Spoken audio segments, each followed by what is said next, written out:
أعوذ بالله السميع العليم من الشيطان الرجيم. بسم الله الرحمن الرحيم.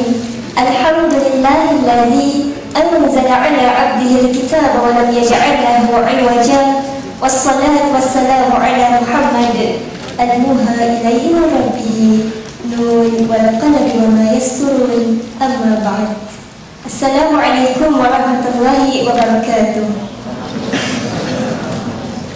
Terima kasih kepada saudari moderator yang hebat berkata-kata, yang disekali Ustaz Isra Ramli dan juga Dr. Sarif Abdul yang memang banyak berbakti pada masyarakat menyebarkan erti cinta. Tak lupa Cik Abang sayang Dr. Farhan Hadi bin Muhammad Naib, pemilik cintaku setelah Allah dan Rasul yang sudi menemani, dan yang istimewa hadirin hadirat keluarga dewan, adik-adik yang akak sayangi kerana Allah Subhanahu Wa Taala. Moga-moga inilah insan-insan yang Allah pilih mempersiapkan diri dengan fardu muslim dan akan dianugerahi dengan baitul muslim. Dan kalau tak dapat baitul muslim sekalipun di atas dunia ni, insya-Allah inilah hati-hati yang tak akan pernah mengenal kecewa kerana dia kenal cinta yang sempurna, cinta Maha Agung, cinta pada Allah Subhanahu Wa Taala. Insya-Allah. Berbalik tentang arti cinta, budak kecil pun tahu sebut ya. Jadi, pastikan tidak, cinta ini adalah kecenderungan ataupun suka kepada sesuatu. Kat sini, adakah orang yang tak pernah jatuh cinta? Cuba angkat tangan. Salah dua yang tak pernah tu biasalah tu. Yang tak normal salah dua tu biasalah kan. Yang normal insya-Allah akan pernah rasa suka, rasa syok, rasa minat, rasa kagum dekat seseorang. Bila perasaan itu melegar di sudut hati dan dia tidak terjemahkannya ke dalam bentuk jalan-jalan yang menghampiri zina, perasaan itu masih kekal sebagai fitrah. Tapi ingat, fitrah itu boleh bertukar menjadi fitnah. Dan fitnah itu boleh menghancurkan hidup seseorang kalaulah makin dilayan-layan tanpa peraturan. Okey, akak buktikan ya. Contohnya, kita nak makan gula 3 kilogram sehari. Boleh tak boleh? Gula kan halal tayyibah. Nak makan hari ni 3 kilo, esok 3 kilo, lusa 3 kilo, minggu depan pun 3 kilo gula. Boleh tak boleh? Tak boleh sebab apa nanti jadi apa? Doktor kat belakang cakap nanti kena kencing manis. Kalau kita nak makan garam 4 balang sehari, boleh tak boleh? Garam kan halal kan? Kenapa tak boleh? Mudarat nanti kena darah tinggi. Tengok, peraturan makan sekalipun ada batasan-batasannya, ada kadar-kadarnya, ada cara dia untuk kita uruskan. Apatah lagi fitrah cinta. Fitrah makan pun ada peraturan, fitrah cinta tentulah juga ada peraturan.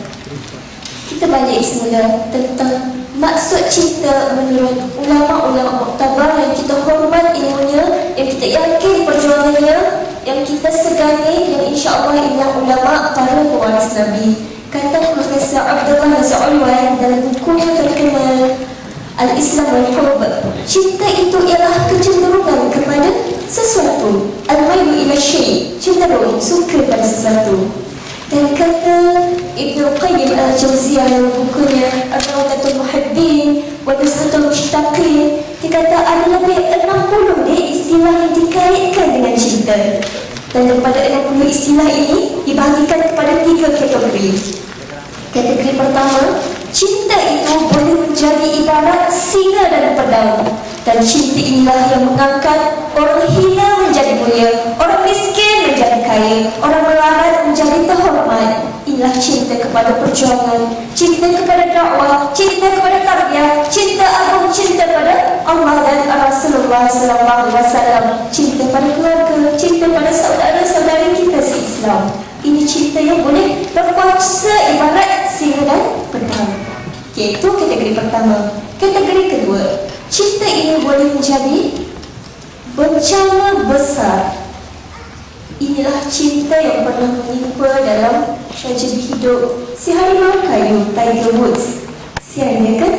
Dan pada jago golf dunia sekarang ni sampai jadi dah tak tahu main golf lagi dah. Sebab bencana disalurkan cinta itu kepada ramai daripada pelacur. Akhirnya cinta itu menjadi bencana besar dalam hidupnya. Itu yang kedua. Dan yang ketiga, cinta itu boleh menjadi arak yang memabukkan. Kita tengok kan kalau orang minum arak, apa jadi kat akalnya? Tak waras, tak boleh nak fikir, tak boleh nak buat pertimbangan-pertimbangan yang wajar, yang rasional. Dan cinta inilah yang banyak melanda membarah dalam kehidupan muda-mudi pada hari ini. Bila cinta dah jadi arak yang memabukkan dalam hidup dia, bagilah nasihat sunyi pun dia tak boleh nak fikir lagi dah. Dia tutup telinga, tutup mata, tutup hatinya daripada mendengar nasihat-nasihat tentang kebenaran. Dan bila kita tanya tentang ruang lingkup cinta, ada jawapannya oleh ulama yang kita segani Ibn Qayyim al-Jawziyah pun dalam buku Rawdatul Muhibbin wa Nuzhatul Mushtaqin, maksudnya taman orang-orang yang rindu dan cinta. Kata Ibn Qayyim al-Jawziyah, cinta itu ruang lingkupnya tak lari daripada tiga. Pertama sekali, cinta kepada Allah Subhanahu wa Ta'ala.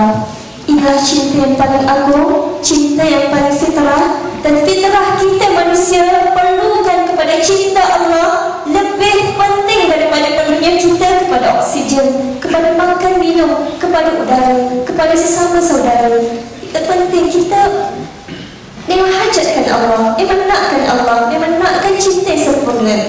Dan sebenarnya fitrah ini boleh dirasai oleh semua hati.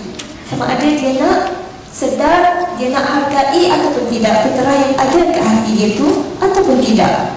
Itu yang pertama. Ruang lingkup yang kedua ialah cinta kerana Allah. Jadi cinta kepada Allah, yang ini cinta kerana Allah. Kita sayangkan mak ayah kita kerana Allah. Kita sayangkan kawan kita kerana Allah. Kita sayangkan ilmu kerana Allah. Kita sayangkan jiran kerana Allah. Itu semua cinta yang boleh menghantar kita kepada redha Allah. Cinta yang Allah perintahkan, Allah suruh untuk kita sayang, kasih dan cinta. Itu yang kedua. Dan yang ketiga ruang lingkupnya ialah cinta bersama Allah, iaitu mensyirikkan cinta. Kita ambil cinta-cinta yang lain, kita sayang dekat dia, kita kasih dekat dia, sama macam kita kasih dekat Allah Subhanahu wa Ta'ala. Ini kita takut ya, Allah sebut a'udzubillahi minasyaitonir rajim. Wa minan nasi may yattakhidhu min dunillahi andada yuhibbunahum ka hubbillah. Ada di kalangan manusia ini dia mengambil tandingan-tandingan lain selain daripada Allah Subhanahu wa Ta'ala. Dia cinta kepada tandingan itu sama, bukan kerana dia sama macam dia cintakan Allah. Na'udzubillah, ulama sebut ini adalah syirkul mahabbah, syirik cinta. Kita takut sangat sebab pada hari ini ramai penyakit orang hari ini ya, dia tahu secara tepat tapi dia tak faham secara jelas. Kalau akak tanya adik, siapakah cinta kita yang paling utama? Cinta kepada Allah. Semua boleh jawab. Kalau tanya kat orang luar pun semua boleh jawab cinta kepada Allah. Tapi orang yang jawab cinta kerana Allah itu belum tentu. Bila ada panggilan Allah dengan panggilan si dia, mana yang dia lebih utamakan?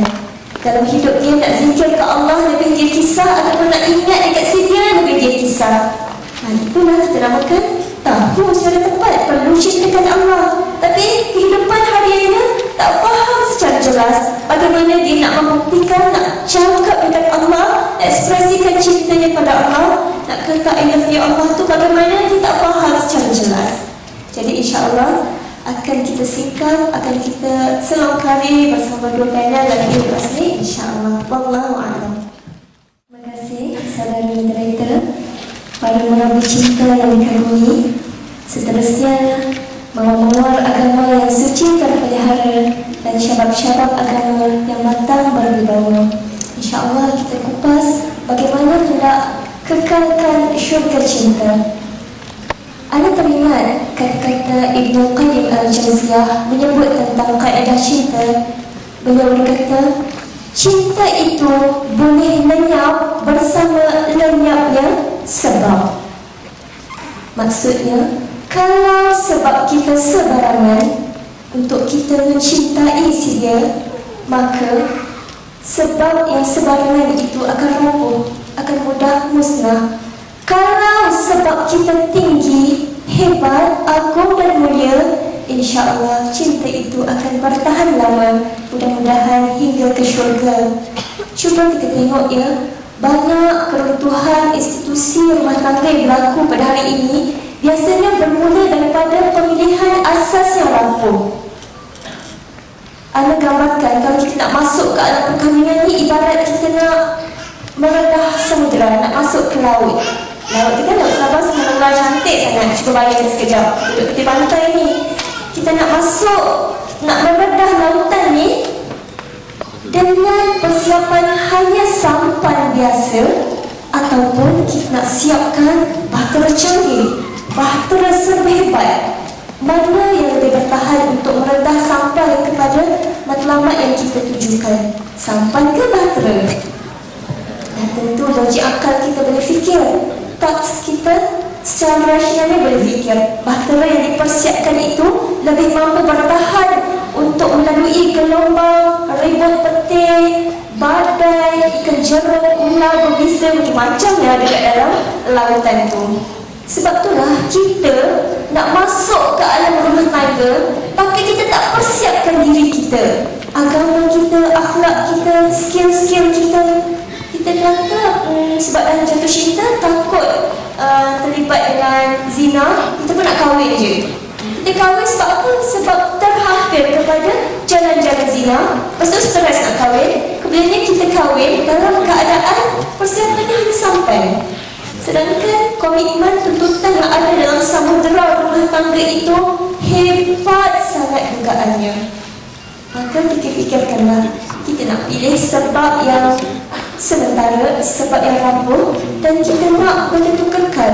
Ini adalah irrational thoughts. Psikologi sendiri tak boleh terima sebab yang sebegini. Sebab itulah kita kalau boleh nak jelas, aku umpan si dia ni dengan wang ke?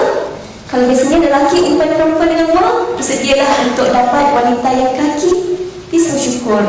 Kalau wanita umpan lelaki dengan kecantikan wajah dia, maka bersedialah dapat lelaki gantan yang nanti ada skandal sana, sibuk nak kahwin lagi padahal tak ada keperluan apa-apa pun, dan sebagainya. Bersedialah. Sebab tu kita kena jelas, kita jangan terlibat dengan azab psikologi yang ada kat dalam rumah tangga nanti. Sebab apa? Sebab sebelum kahwin tu pun kita tak persiapkan diri kita. Apa yang dimaksudkan dengan azab psikologi? Okey, antara punca utama perceraian yang dilaporkan oleh Kementerian Wanita, Keluarga dan Masyarakat, dia kata 3/4 daripada punca perceraian yang berlaku di Malaysia adalah berpunca daripada orang ketiga. Dan daripada 3/4 itu, ya, 80% daripadanya ialah hubungan antara suami dengan rakan sekerjanya, menyebabkan berlakunya perceraian rumah tangga. Kita jangan terkejut ya, nanti kalau kita dah kahwin, tiba-tiba suami kita asyik SMS dengan perempuan lain, dengan rakan sekerja dia ke, ataupun siapa-siapa ke perempuan lain kan. Sebab sebelum kita kahwin dengan dia dulu pun kita asyik SMS dengan dia. Jadi tak heranlah nanti dah kahwin dengan kita, dia pun dah asyik SMS dengan perempuan lain. Itu juga lelaki. Jangan heran ya, nanti dah kahwin dengan perempuan yang selalu kita ajak dating, ajak jumpa mana-mana tu. Lepas dah kahwin nanti, isteri kita tu asyik jumpa dengan Pak Wan ni, jumpa dengan lelaki tu. Sebab apa? Sebab sebelum kahwin pun dah dibina atas dasar maksiat. Tak ada jaminan lepas kahwin nanti dia boleh benci pada maksiat-maksiat itu. Inilah yang Ustazah katakan sebagai azab psikologi. Bila dah kahwin, penuh curiga, penuh rasa tak percaya, penuh rasa was-was pada setia pasangan kita. Dan inilah antara punca-punca besar berlakunya perceraian berumah tangga. Dan antara punca lain lagi adalah kerana masalah komunikasi. Berkata seorang penulis Indonesia yang saya kagumi, Kak Chah, ataupun nama dia Cahayatita Karyawan, banyak mengarang buku-buku tentang rumah tangga. Dia kata tiada masalah yang tidak boleh diselesaikan selagi mana adanya musyawarah, bincang, berterus terang, saling menjelaskan antara pasangan, banyak membantu untuk membina kerukunan. Dan antara tips yang Ana boleh kongsikan bagaimana kita nak bina syurga cinta. Menarik ya, perkataan syurga cinta yang pertama sekali saya pernah dengar daripada buku Syed Abdul. Bila baca tu terkagum seseorang teruja, Masya Allah, rasa pedih sangat nak sebaris dengan dia pada hari ini. Sebab pengetahuan dia subhanallah cukup luas, cukup jernih fikrahnya. Dan siapa yang belum baca buku tu, saya cadangkan cepat-cepat cari buku Syurga Cinta karya Ustaz Syed Abdul. Okay. Yang pertama sekali, kita nak bina syurga cinta, kita kena jelaskan sudut pandang kita tentang perkahwinan, tentang masalah-masalah yang ada dalam keluarga, tentang pasangan kita. Sebab sudut pandang ini sangat-sangat penting untuk menentukan apa tindakan kita lepas tu. Ustazah buktikan ya. Kalau Ustazah sebut laut, Ustaz Ishraf, apa yang Ustaz terbayang bila anda sebut laut? Luas. Moderator, apa yang boleh terbayang? Biru. Ustaz Sarif pula?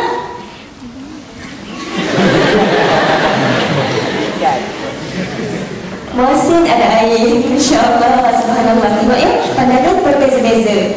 Ada orang, bila kita sebut laut, yang dia pandang, dia nampak buih-buih yang sia-sia, sampah-sampah yang tak ada guna.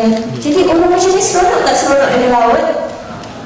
Ada orang yang sebut laut, dia nampak mabuk laut. Dia seronok tak dengan laut? Tak seronok. Ada orang yang sebut laut, dia nampak ikan-ikan di bawahnya.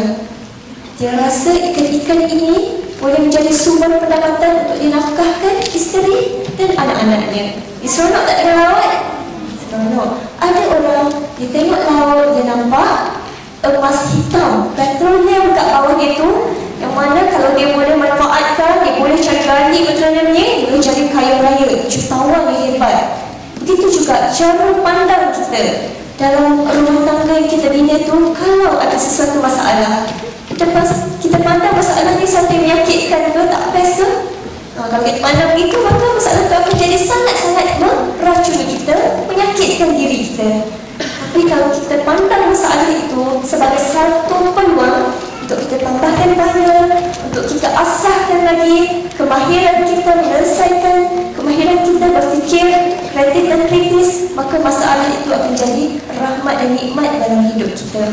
Contohnya anak-anak bermasalah kan, anak-anak kecil ni. Contoh anak-anak semalaman tak tidur, semalaman untuk ayun, untuk buai kan, tak tidur. Kalau kita pandang tu sebagai satu yang akan esok mengaruhi kita punya masa nak berceramah jadi lembik ke apa ke, kita pandang macam tu, itulah yang akan berlaku pada tindakan kita. Tapi kalau kita pandang, Masya Allah, inilah pengorbanan yang akan memberikan pahala itu besar lagi esok dan seterusnya insya-Allah. Dan kita pandang anak tu sebagai para ulama muktabar yang sedang membesar, dia akan pergi macam mana kan anak didik dia dengan tangan aku dan penuh kasih sayang, penuh kesabaran.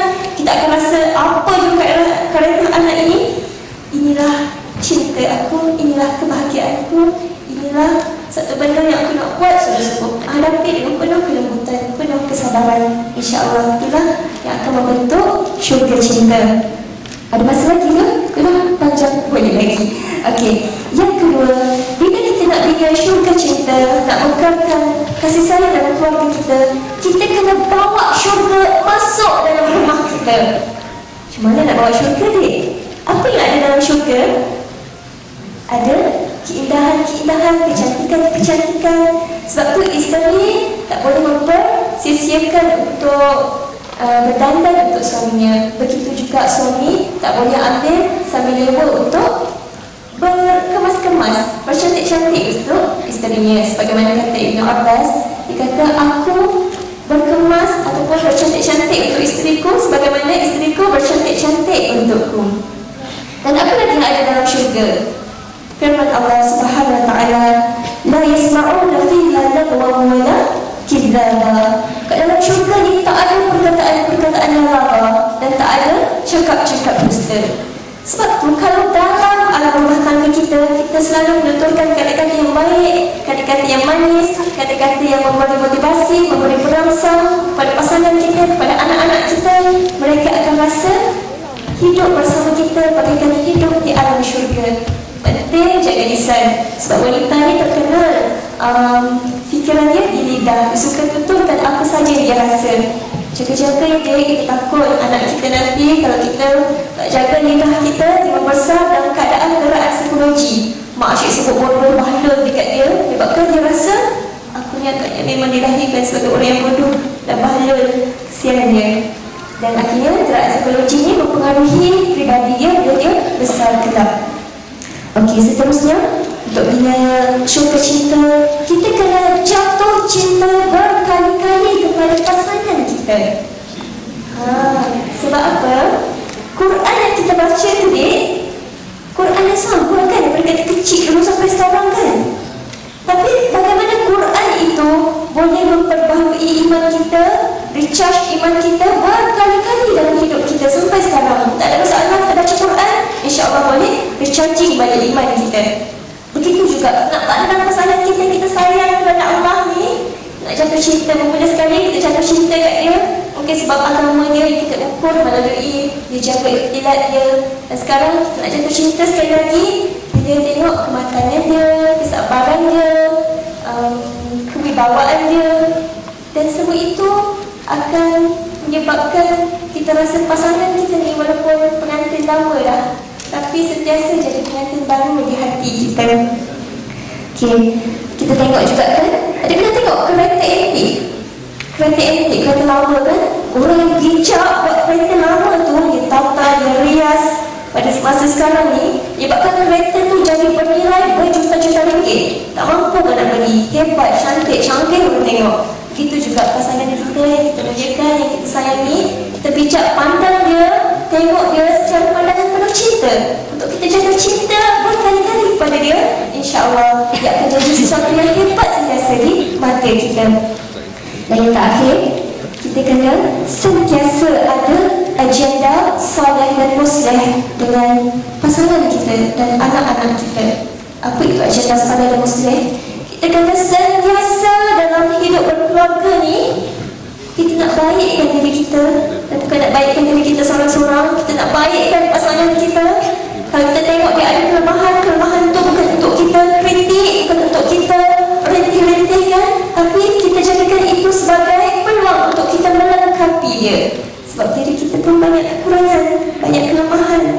Maka bila ada agenda nak membaikkan dan nak menjadi baik, sentiasa ada program-program, sentiasa ada fikiran-fikiran baru, sentiasa ada rancangan-rancangan baru yang akan mewarnai syurga cinta kita.